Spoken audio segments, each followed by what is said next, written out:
notes for my December 2024 reading of a 2019 biography of Nelson Mandela. So today is Monday, December 2024, and I'm Tanis Coralee Leonhardi, she, her, hers of Seattle. I'm going to talk through my book and reading notes for my December 2024 reading of a biography on South African politician Nelson Mandela, DK Life Stories Nelson Mandela by Stephen Krensky, July 2019, Penguin Random House, First American edition, hardcover, ISBN in the video description. I read the book on Monday, December 2024. It's 128 pages. It took me one day. I read 128 pages Monday today. So it was a public library copy on the shelves, and I was looking for a book a day of some of these like juvenile biographies because they're pretty good for just getting an overview of a person. So this is a 2 of 3 that I'm trying to read in a day, and I did one yesterday and I was successful today. So there we go. This isn't, I've done previously a biography from the rugby Springboks perspective that was kind of focused in on that storyline in Nelson Mandela's life. So this is not the first Nelson Mandela biography that I'm covering on this channel, Tanis Leonhardi. It's YouTube channel, Tanis Leonhardi, at least currently. So there we go. That's the introduction. Book notes including construction and design. It's petite, it's small. It has, like, hold it away. So like, there's like cartoons and did you know bubbles.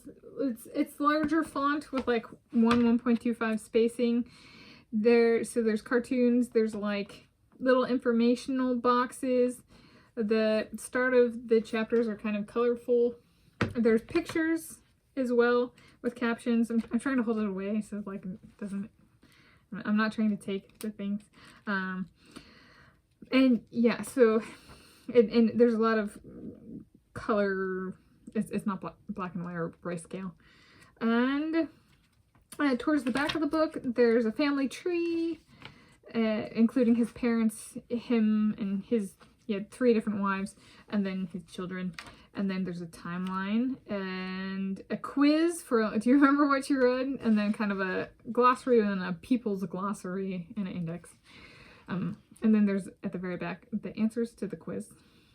Some of which I got right. It's like, I'm not gonna, it's like one of these DK books, or it's like, you know, you read it and then there are the books at the back and you're like, oh, I remember some of that, but not all of that. It's a reminder that because they're so readable and like quick to read, go back and read it again, you know, kind of thing.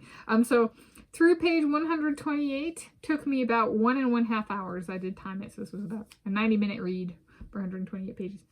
So yeah, so the go back, I was reading the quiz and I was like, I think I read it fast enough this time for it to be like, it means if you've read it this fast and you get it checked out from the library for 28 days, maybe go back. Or if you, which I chose the approach of flagging stuff as I went through this time instead of writing notes or doing a combination or something. So there we go. So there's book notes including construction and design. And yeah, and I guess last note is picture of the person, Photoshop to the top, to the cover, and then he's smiling. Okay, so okay, now we're gonna move on. Reading notes. It covers his life story in a very kind of like overview perspective, going from birth to death, and includes personal life and political context. And so kind of it focuses on his political identity and kind of how that meshes with him being of an original people's tribe of South Africa. And so it was a big deal of the country that the original peoples are in the majority, which is like a huge privilege compared to a country like the United States of America, where those of us of Native American or however one wants to phrase it, original people's blood, were like compared to the rest of the population. South Africa is a country of relative privilege in that sense of like they're the majority. So, which is true for most of Africa. They got colonized, but then they were able to get stuff back, whereas we're like centuries in and not able to get stuff back because we are the minority and like the smallest percentage of the population. Those of us with either full Native American or any Native American? Or are we more if you include people like me in that kind of thing? Anyway, point being was, it was a good, healthy reminder of like, while he was able to take and help restore power to the original peoples, it would require a whole lot more work and be a whole lot of a different meaning for that to happen in a country like the United States of America, where the invasion and continued occupation is so bad, right? Like his people have invaded my people's land, and all that's bad. Right? Okay. So anyway, and the corrective action has not been restored, and I'm going to flag some of this stuff. Right, so okay, I'll go through, so that's kind of an overview. Page 10, it talks about colonizers, and so, quote, colonizers of South Africa created settlements without caring what the native people thought, unquote. And then the first part of that was, quote, people who create a new settlement in a foreign land, unquote. Yeah, or descended from those people. Yeah, so in the United States of America, Africans colonized here. We didn't say yes. We still don't say yes. So it's kind of an interesting one. It was like, in Africa, his people may be native. In the United States of America, they are not. Right, so this is just a reminder of that.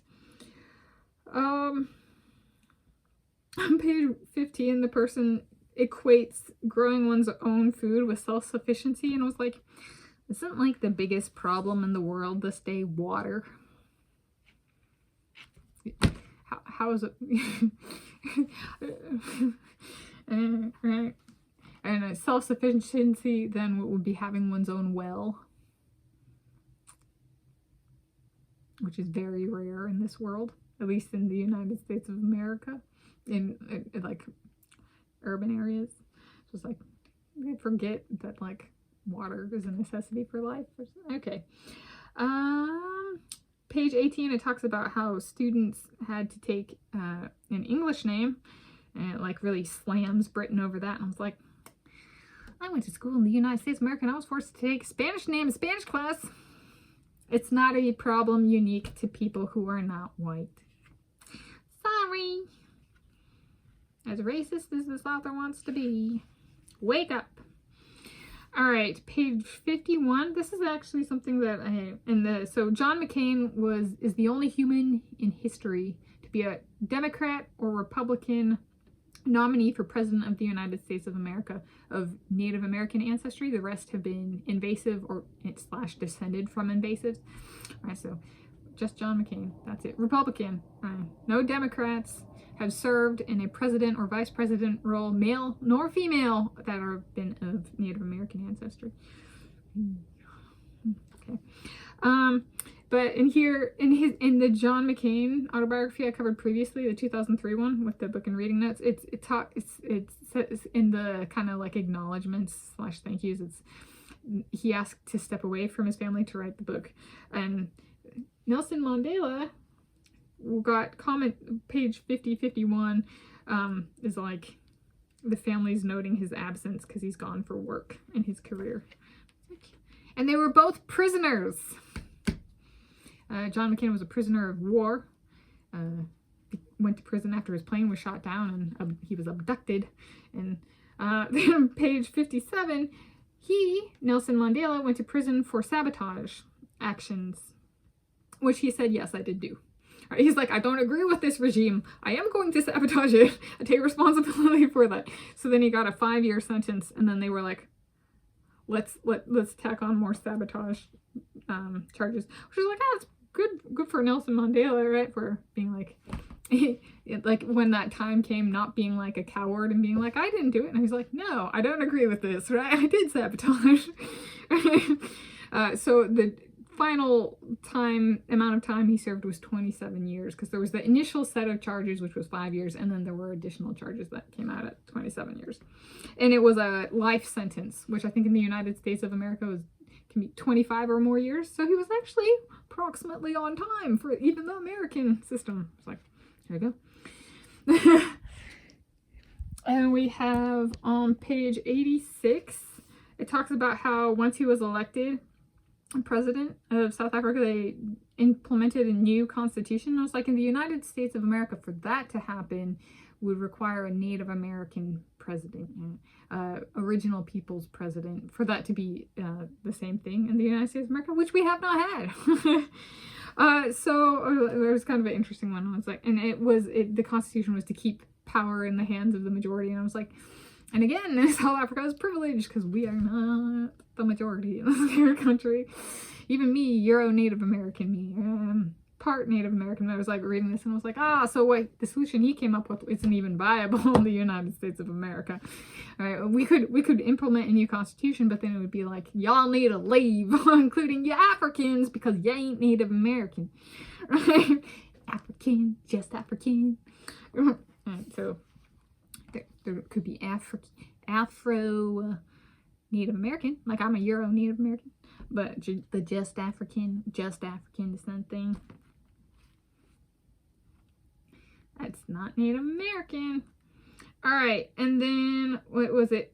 Oh, the author kind of sets a tone also on 86 of like, they won't, with this new constitution, they won't be imprisoned just because of what they believe in. And I was like, and remember, he went to prison for sabotage. So it wasn't his beliefs, it was his beliefs and actions, right? Which he was not a coward about. So just like that kind of, stop trying to slander the person you're writing the book about.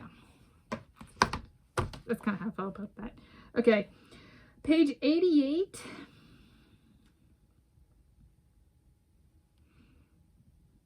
Oh, they say he became a quote, symbol of Africa as a whole, unquote.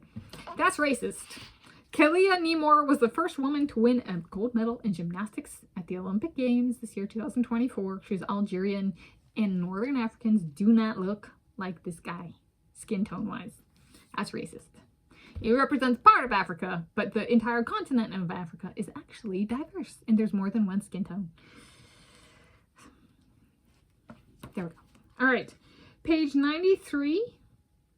His third and final wife was 27 years younger than him, so tied his prison sentence in terms of like count, 27.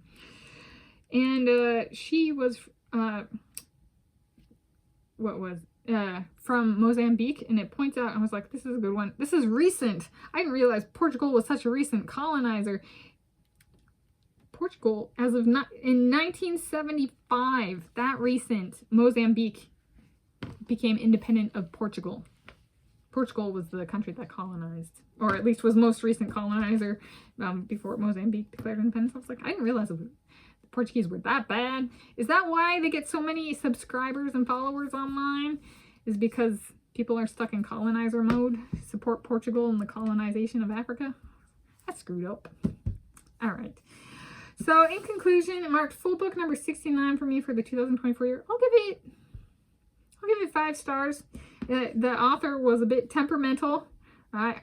Not well-tempered kind of thing, but what's to be expected for a 2019 book on this topic? There we go. So that's my notes for my December 2024 reading of a 2019 biography of Nelson Mandela.